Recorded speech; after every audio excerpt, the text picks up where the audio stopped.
kabantay mo nga kining magtiayon basta mag-away na magsininggitay. Unsa man eh? Nganong nagbut-but man kag utang kwarta wa man ka maningid sa ako. Unya din ang lalaki mo explain dili sila magkasinabot or unsa man klaseng ang awayan sa kining panimalay magsininggitay saba kayo pero dili sila magkasinabot. Bisan unsaon nimo explain nga mao ni ang naitabo dili gyud na masabtan sa asawa og sabana tungod kay mao ni ang problema.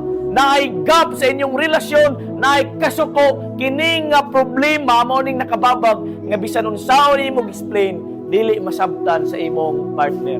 Pero kung tarunggan imong relasyon walay problema bisag hinay ra kayo.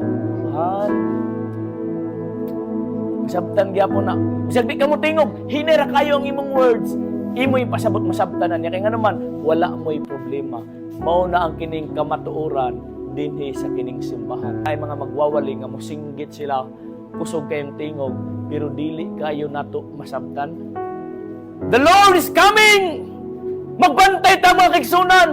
Pero kaning pulong ay ang isingit dili mo singkin sa atong panguna-una. Usay maguna-una ta ang problema ang pastor.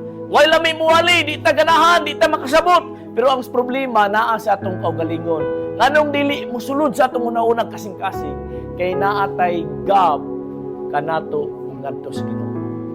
Natay problema mga kaigsunan ang atong relasyon sa Ginoo dili ingon ana kasuod mo nang maminaw tas pulong sa Ginoo dili mo singkin tungod ani nga problema. Pero kung tarong gani atong relasyon sa Ginoo mga kaigsunan bisan ya ang muwali diri hinay ra kayo matag og experience.